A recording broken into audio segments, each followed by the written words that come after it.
Good afternoon, everyone. Thank you for joining our webinar. I will just give about 1 minute for other people to fill into our Zoom room, and then we will begin.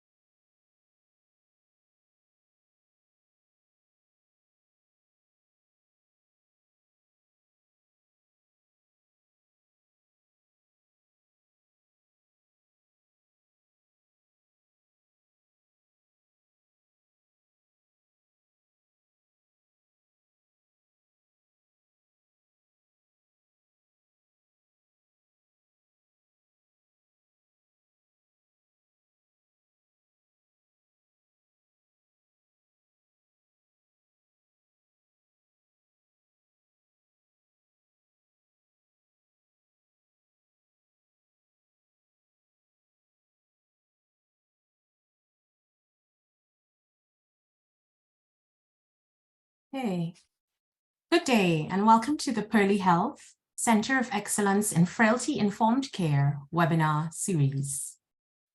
I am Kimberly Carter-Campbell, a research associate here at Pearly, and it's my pleasure to greet and welcome you to today's presentation.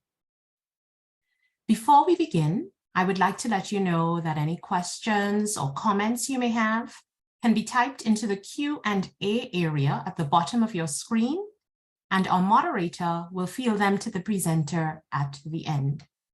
Now, of course, we may have the case where you may have a burning question and our moderator may see that will, initiate some dialogue and so on. She may field it to the presenter during the presentation as well.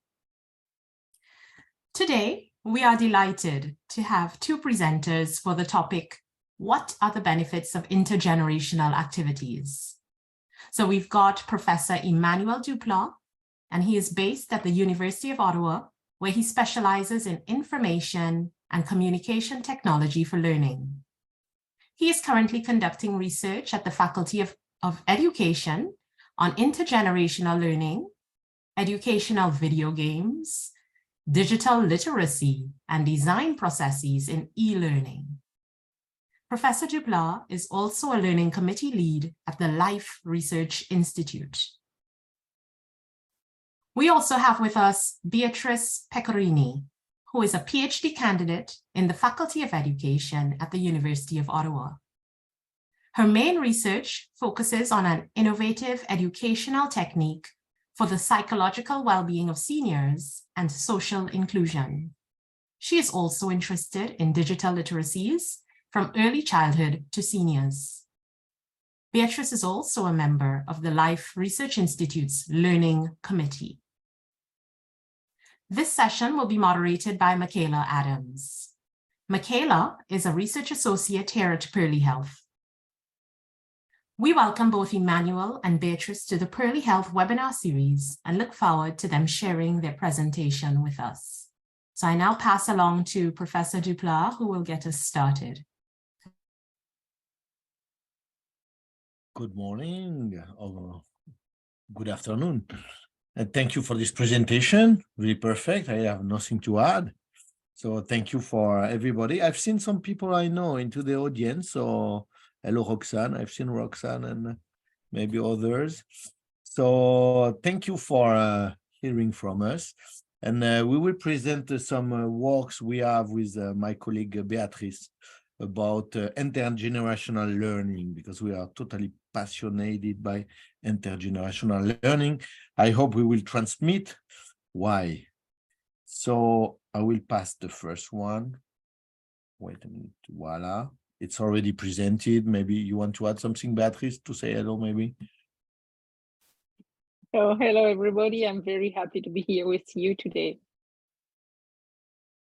So today it will be a very, or you want to continue, Béatrice, and I will continue after. Okay. Okay, today we will have a general context on the situation issue from the generation and age. And then we will speak more precisely on intergenerational learning. And we will give you three examples we made research on. and one of these researchers, Michaela, was with, and the benefit for the intergenerational learning.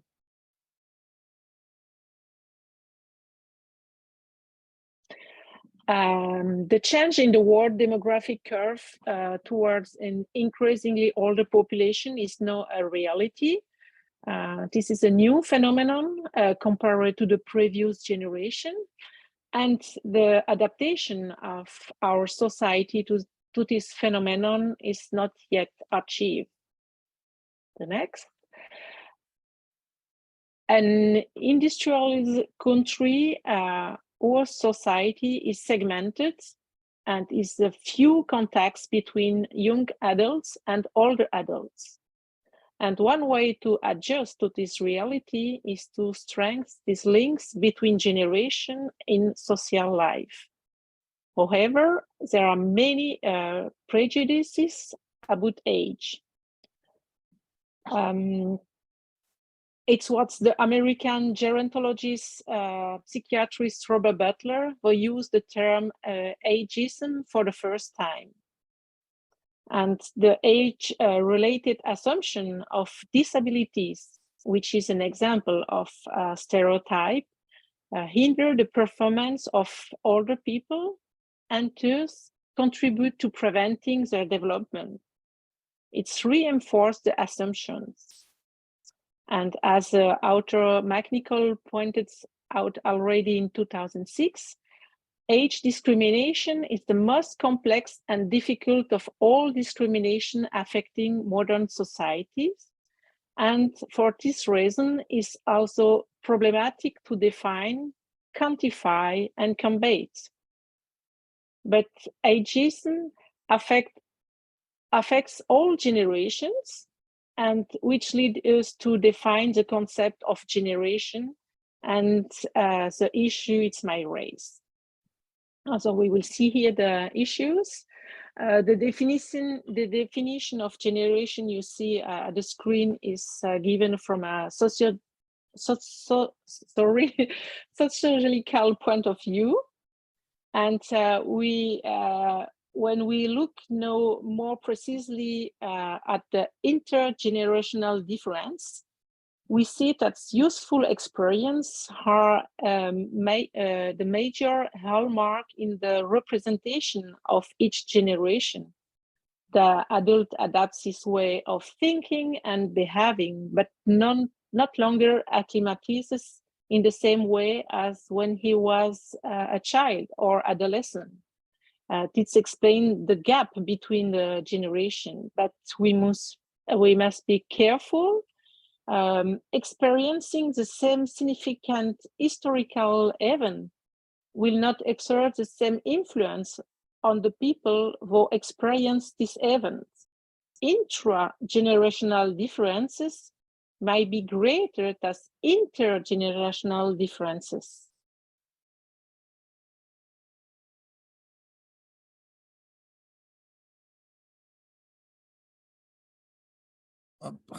Thank you. And related to these issues, one way to find solution is to develop intergenerational activities, and in our case, intergenerational learning. So it's a way to reduce the perception of stereotypes between the generation and into the same generation, to increase the intergenerational solidarity, and to contribute to develop the capital and social cohesion from the literature. But the major issue in intergenerational project is the relationship between the generation. It must be harmonious. And actually, it's not enough to have two generations together to have this kind of harmony. We have a little bit more. So that's what we try to define with the concept of intergenerational learning. What should be intergenerational learning? We have developed from our experimentation a list of quality to have an intergenerational learning activity. The first one is the equality of status from the institutional point of view. It means you provide the same constraint to both generations in terms of time, space, tools, communication tools, language, status, because sometimes we have different status, particularly at the university. So it's important to have an equality of status. The second important point is to have an active pedagogy, focus on cooperation or collaboration. So we mean to design activities who engage both participants, both generations. We call that constructionism or connectivism. I don't go into this definition, but if you want more on the discussion, I can present it more, because it's not constructivism, it's constructionism and connectivism. The other aspect, which is really interesting, is the fact that these activities and learning activities must have multiple goals. So we need shared goal, because we need a good cohesion of the group. So we need a common goal, but also differentiated goal. So they need goals for themselves, depending on where they are and where they want to go. And also what we have seen in our experimentation is they want co-built goals. So they want goals, dynamic goals who were created during the activities. The fourth aspect is the assessment. We cannot have intergenerational learning with a traditional assessment, like the one size fit all. We need a auto assessment. We need a group assessment. We need other way to see the assessment. And at the end of the day, what it means in an intergenerational learning, the learner must be part of the instructional design. We cannot, like in the traditional learning, provide activity totally, how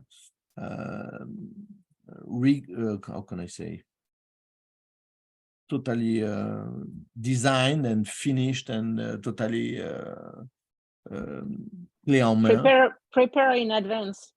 Yeah, prepare in advance, clear en main. All is design. You just have to follow the rule and what I have to learn and how can I have a good grade. But it must you be part of the instructional design, which is really interesting, and that's why we are totally interested in intergenerational learning, because it challenged not only the activity but all the educational system on the back. So I will provide you 3 examples of pilot project we have. The first one is a prototype of a workshop about TikTok and spirituality. Really strange, right? So it was, the goal was to have 2 meetings for people. We have binomial pair of people with a young and older adult, and they had to provide a video on TikTok about life journey or spirituality or any kind of message they want to transmit to the people. I don't go into the detail of this workshop, but the result, and it's some quotation from the participant, permit to have a better understanding and respect between the generations. So they say it increased my connection and my confidence in young people. It gave me confidence to recognize elders. So it's in both sides. The second result is the feeling of accomplishment and the development of the social network. It means it increased the network at the first degree, but also it permits to connect with the existing network of the family, friends, and stuff like that. So we have this quotation: my nephew, niece have seen me differently since I started using TikTok. So it connected the older with the previous network. My parents had fun seeing my achievement on TikTok. And of course, knowledge and skills. So it is possible to learn at all ages. Sometimes you need to helping hand. So together they learn technology and also some philosophical message about life. Another asks, no question. I don't know. I go to the moderator. Michaela, all good? All good. We do have one question, and it's by Roxanne. Once established and successful, can one repeat a design for a new set of learners? Good idea. Yeah, you how can I say? A little bit. Actually, you can transfer some design aspect, but you need to let people breathe actually into this design and make their own goal and target and learning outcomes. That's what we call. There is a pedagogy for the young. There is andragogy for the adults. There is now gerontagogy for the older adults. And in gerontagogy, it's a lot about fun. Because in andragogy, you need to be efficient. You need to be connected to the life and the walk and stuff like that. But in gerontagogy, it needs to be fun. So you need to let space to the people to have their own goal and their own learning aspect of the activity. So you provide a frame. I like to say you provide a kind of frame, and in this frame they can play and they can do what they are actually. Okay, another project, the mentorship program. So during the pandemic, we had decided to connect a senior mentor with a young international student at the university, because the international students, they were on campus alone, a little bit lost because all was closed. So they were alone in the campus. So we provide this project to try to connect the expertise of seniors with the need of international students, and particularly the professional integration needs, because they have already some resources for the academic needs and the learning needs, but not for the integration at the end of the university. So we provide a frame when we put the older adults and the students together. We make the pair, and we let them meeting as long as they want, often the way they want. And actually, it was quite interesting in terms of result. So we had 11 pairs of students and seniors, and we had 8 successes and 3 failures. And it's really interesting. We are working on the failure, and we are still working on the data now, but the failures are quite interesting to understand why it doesn't work.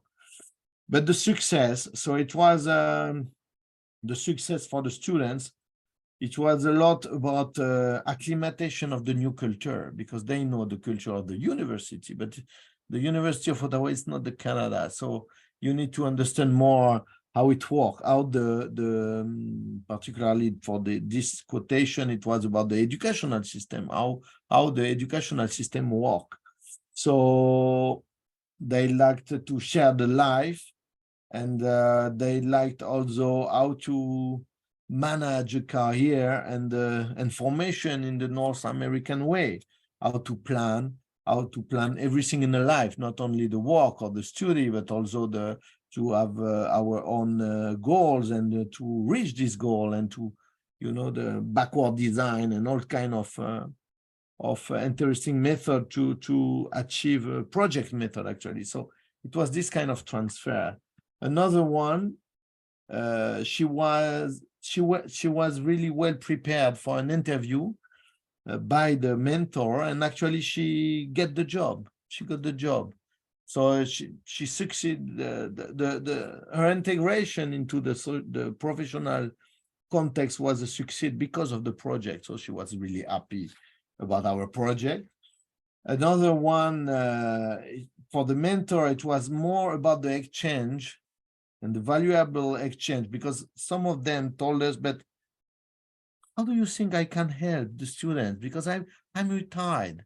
I'm not really well connected with the context of the professional context. But we told them, yeah, but you know some code. You have some key for the social integration into the professional aspect. So they provided that, and they were happily surprised by what they can bring to the relation, the mentorship relation.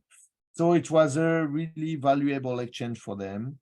And it was nice to connect with somebody younger. So it was really interesting.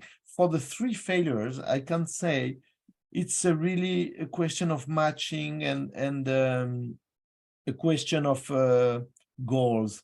You know, one of the students who are really, she was really already integrated in the society. She had a family, she had a busy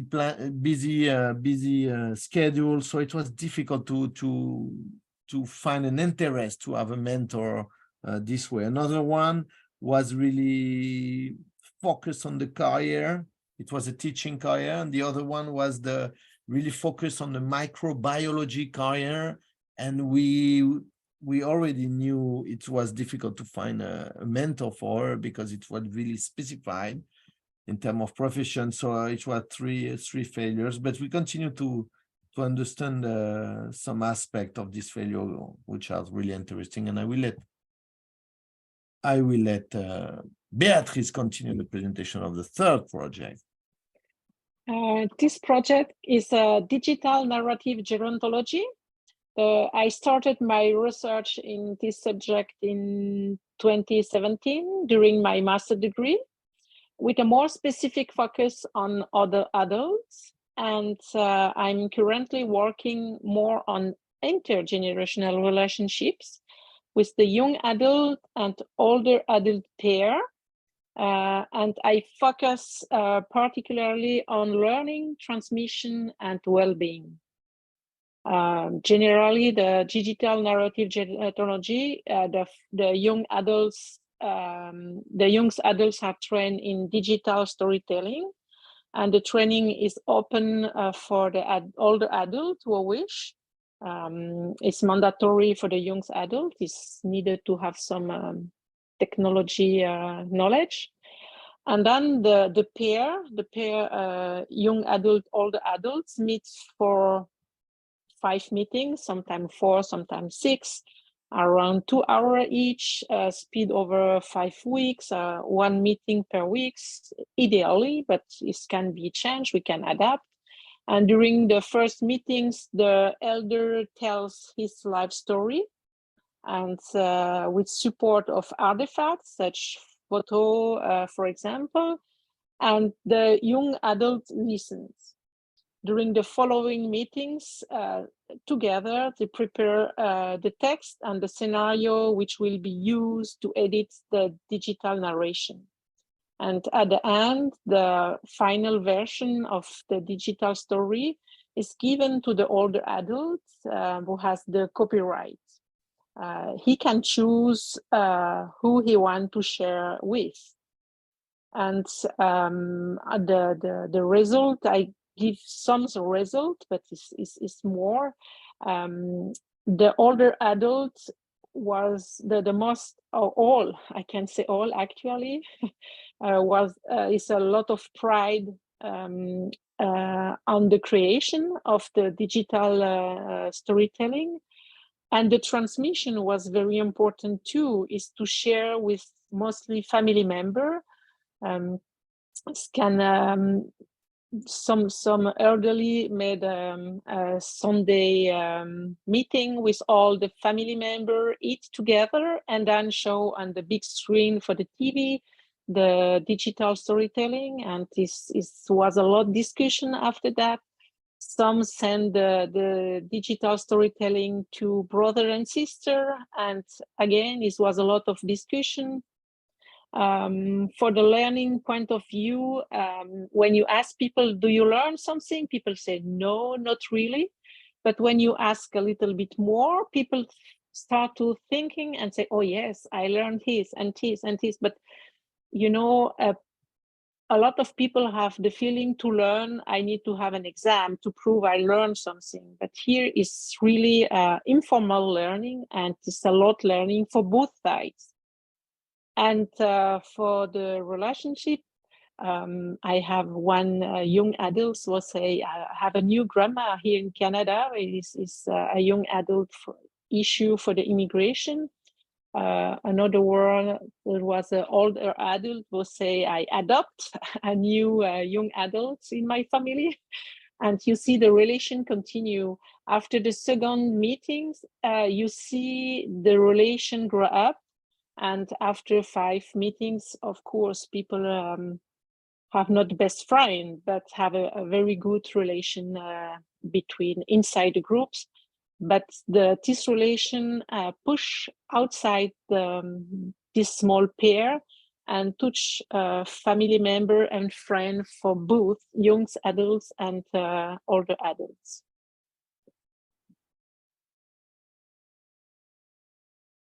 And I think we have, yes, we will show you from my master degree a small video, and as an example, is French. I made all my research in French to give the voice on the French older adult. And this person was, or is, I don't know, a resident for the Pearly Health Center. And she's a veteran, and perhaps you will recognize the voice. I don't know when you can start.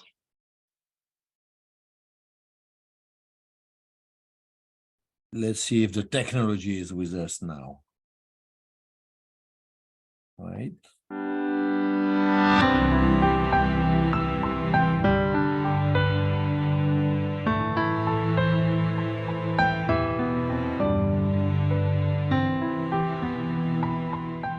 En quelle année êtes-vous née? En 22.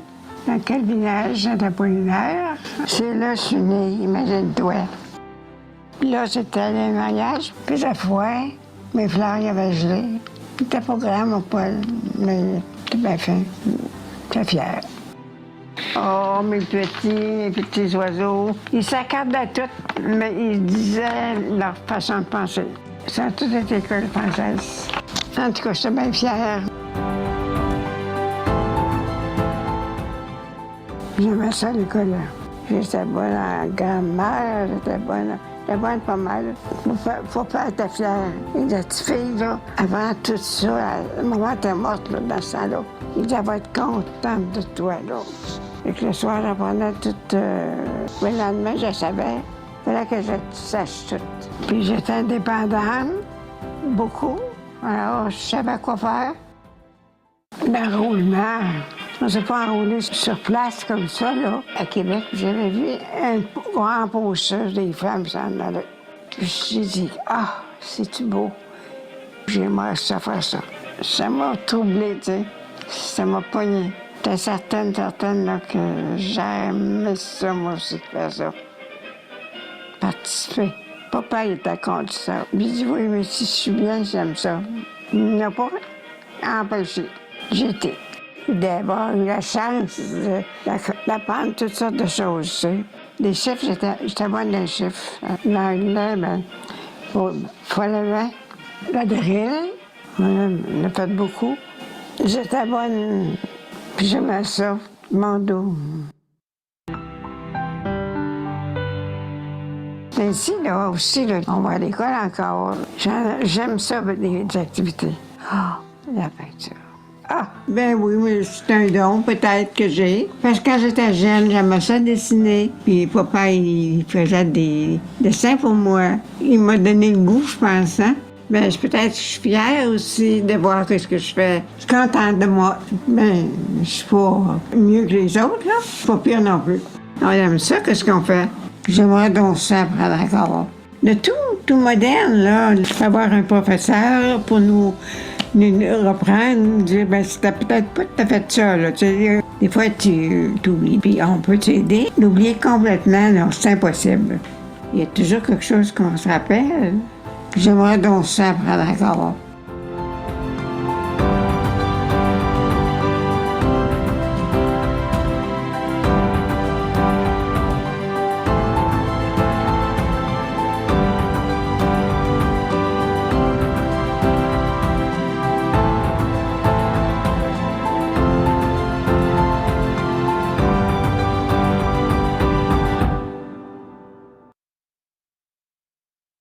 Et voilà.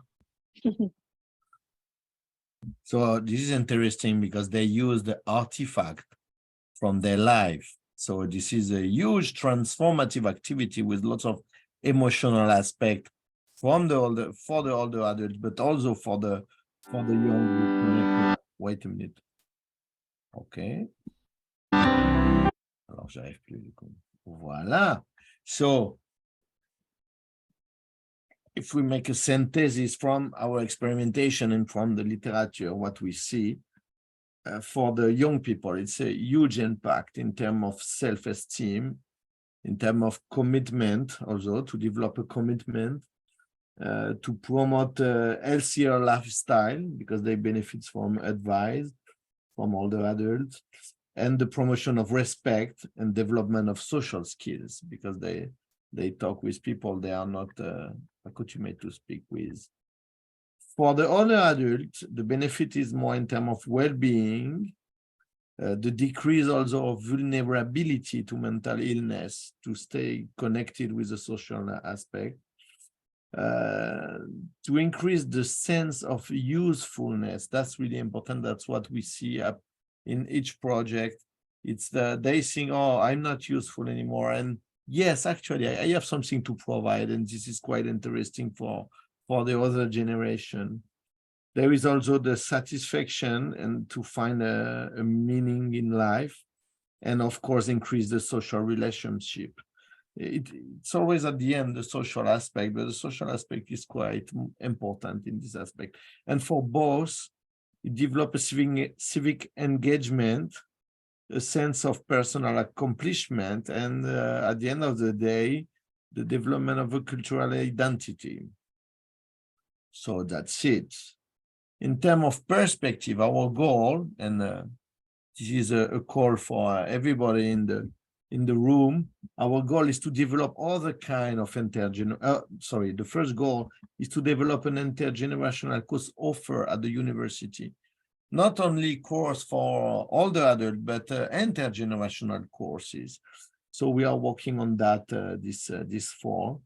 And also we are still looking for new experimentation. So if you have an idea about school, about daycare, about any kind of mix, where we can mix generation to have some learning experience, we are fully open to receive any proposal and to help you with your project, because we start to have a good network now in Ottawa and all around the place with the internet. So if you have any idea of intergenerational learning, contact us. And I let the last word to Béatrice. For the conclusion, when we go back to the demographic transition we discussed at the beginning, we need to move from the idea of helping seniors, this was the case a few years ago, to a collective social integration. We need to consider the adults as an essential component of our society. And I think it's very important in this type of project, we work cooperation together, is the way I think we can have a success on this demographic transition.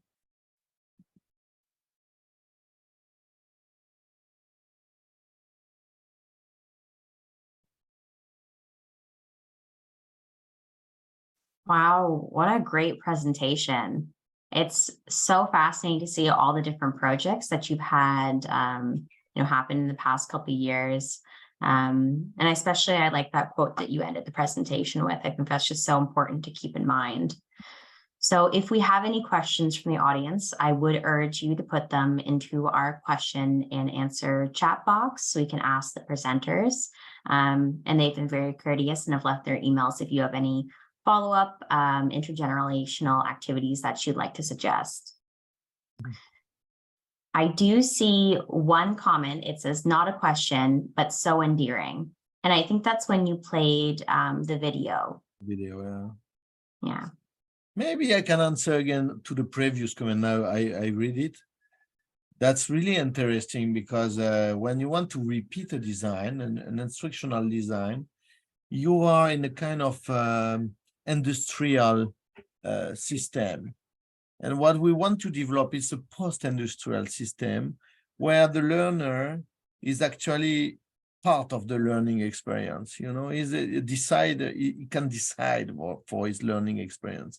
So it changed all in our system, even in school, even in, and that's what we see with what we call the fourth industrial revolution skills, you know, creativity, collaboration, critical thinking, solving problem, all these kind of skills. It's really difficult to develop them into the industrial system because it's all standardized. You have the same assessment, you have the same activity.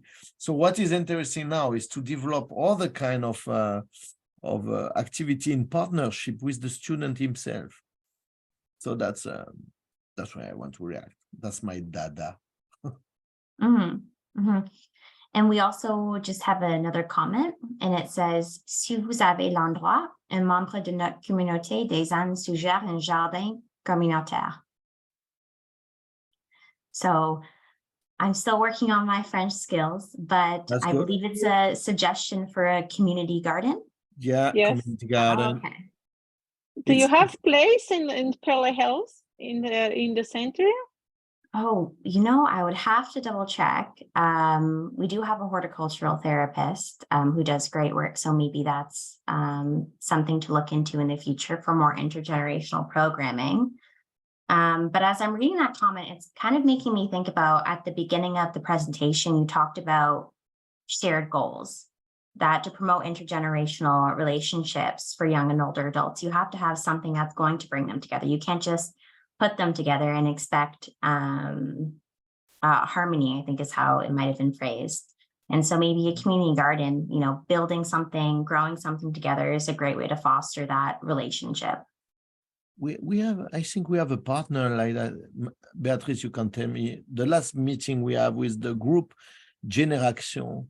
Yes, it was a garden, a kindergarten, and beside the kindergarten was a open public garden, but it was transformed in a garden for intergenerational. Yeah. It was with the Andrew Fleck. I was not sure it was not only flowers but other things in the garden, and and it can be a way to open a space. You know, for example, the Pearl Center is a little bit close, but you have population around, and when you have a garden, population come and meet the people, and you have a goal between something to do between the generation, and then it's not inside the building, it's just outside, and sometimes it's easier. When you need to go in, it's sometimes complicated, and you have to make a check on your health, so I don't know, sometimes not easy, but to meet outside perhaps it's not a bad idea. Yeah, I think Andrew Fleck Children's Services was involved also with the garden I have in mind, but it's a good idea, and it's quite important because the food today, we need to reconnect the young generation with the food to develop good habits and good healthy food. Healthy food, yeah. Yeah, I think there's just so many avenues for possible shared activities that can really bond older and younger generations.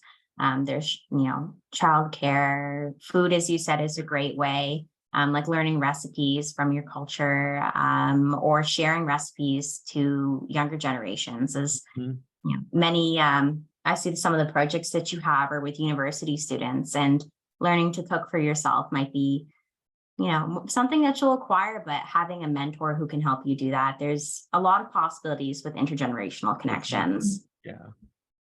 And so we have a comment from Diane. Excellent presentation. Together, there's a community social responsibility to create and promote intergenerational opportunities and develop those connections. And we also have follow-up from Danielle saying Pearly Health is working with Andrew Fleck on developing intergenerational programming.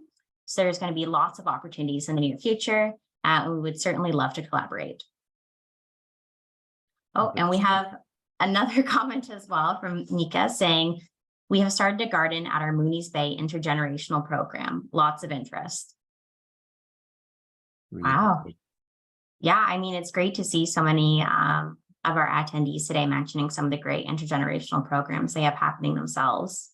So what we can provide is a research layer on this project. If you want to analyze the real impact, because sometimes we think there is an impact, everybody enjoy, but to characterize exactly what is the impact, we can help with this conducting interview and stuff like that. So it's because there is lots of initiative. That's why we have I see there is Diane. Hello Diane. There is the generation group, because everybody is interested now with intergenerational activity. So we need to analyze more deeply what happened in this kind of activity. Certainly. Right. Diane has also just done a quick follow-up saying Social Harvest Ottawa has an urban farming social enterprise of the Rideau Rockcliffe Community Resource Center that's intergenerational. And just a question that I have myself is I'm wondering if you can touch on technology and intergenerational programs. Like I see a couple of the programs that you've offered have a technology or a virtual component. Can you touch on any of the challenges or benefits of facilitating programs virtually? That's interesting. There is first, you can have the negative aspect, Béatrice, and I will develop the positive aspect as usual. What I will say is we have some always ideas as the young generation know the way to use the technology and the older generation have no clue. And it's wrong. When you look really, the young generation often is very superficial. What people know, it's very fast to tip on the phone, but when you really go deeper, the young generation is not necessarily better. And as the older generation, some of the older generation have learned to use technology during the working life, we have sometimes older people who know better the technology as younger generation. And we need to be very careful when we put technology in intergenerational groups, and not to presume the younger have the best and the older have no clue. And it's really to assess, to respect people, the level people have, and to find a way to join together. And sometimes elderly have interest to see, but not to do. This was the case in my research. A lot of people have a lot of fun to see the way and say, oh, it's easier as my time to make a film, or to have a look all the possibility the technology gives today, but no interest to do, to have a look, not to do. And it's important to respect the progress. But I made a lot of presentation for my research online with elderly to start the research, and people are connected. The older generation is more and more connected. And sometimes you have to meet people, yes, to come. I was in the Pearl Center. I have to go inside and to meet people. And we need to keep in mind the both possibilities. If I can add about social isolation, because it's always a question of social isolation for everybody, even for the young now, So if you see the mental health study we have about young generation, there is lots of issue with the social isolation. So the point is, we generally opposite face-to-face versus online. So you can say online is not real. It's not the best. It's not like face-to-face. It's not a real relation. There is less emotion. There is the informal, the informal interaction.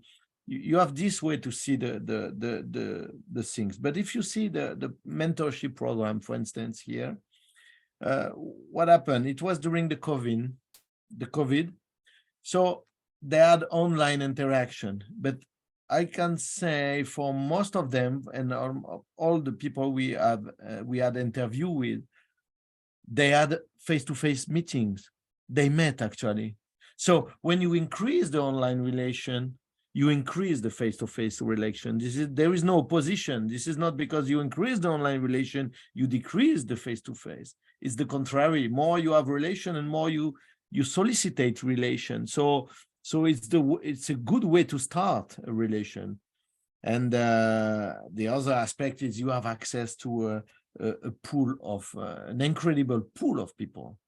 You know, that's what you cannot have in face-to-face. You can start with online and to develop a huge and to increase the network, social network. So we don't want to opposite the both, but it's interesting to train them to how to communicate. But as Béatrice says, it was the same with teacher, you know. So if the teacher doesn't know how to use the technology, it starts to be difficult to train them online. So you need to train them to use the technology and the ergonomics aspect for elders, adults particularly. But after that, the social aspect is incredible. And we are just at the beginning of something. That's what I predict. Yes. Yeah, it's definitely such an interesting resource. I mean, during the pandemic, I think social isolation was so prevalent, you know, because of the physical distancing, but being able to utilize technology and still foster intergenerational connections. And I like how you pointed out that, you know, using technology still means to have face-to-face connections eventually. And for some people, it's probably an opportunity to get to know someone before you move out of your home to go meet them somewhere. Yeah. I'll just give a couple more moments for any last final minute questions from any of our attendees today. But to our wonderful presenters, is there any final sentiments that you'd like to share with the audience? Anything you'd really like to highlight or hit home on?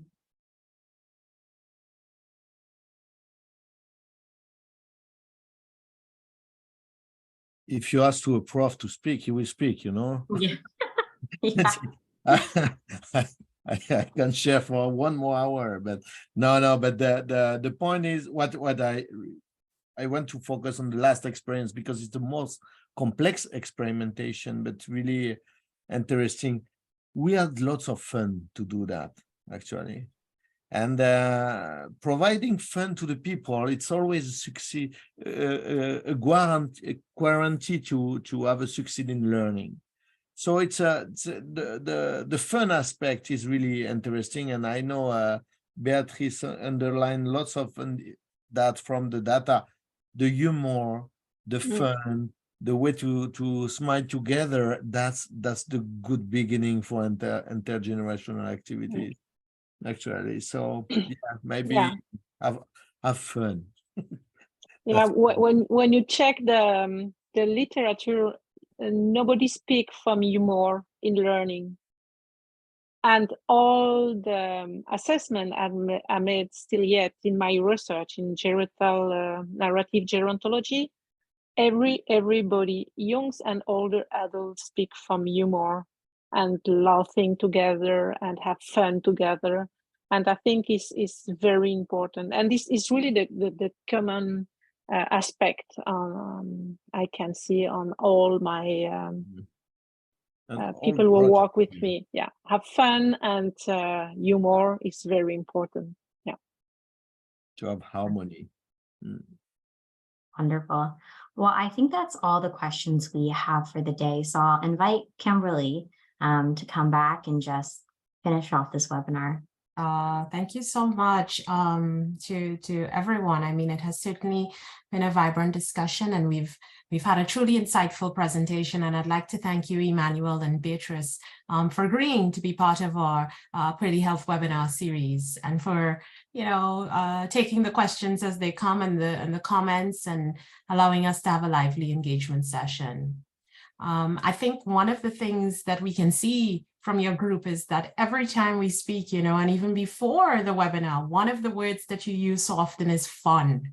And I like to hear when researchers talk about the fun that you have in developing your research and engaging with participants and so on. You know, it can be a fun thing. And so it's good for students and for those who are attending participants to understand that, you know, researchers aren't always these, you know, starchy people. There is some fun in it and some enjoyment to be had for participants and the researchers as well.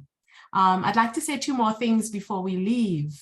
The first is that we ask that you complete the feedback survey, which will pop up on your screen when exiting this webinar. So please do provide the feedback. It's very important for us at the Center of Excellence at Pearly, and also to our presenters who we also provide feedback to.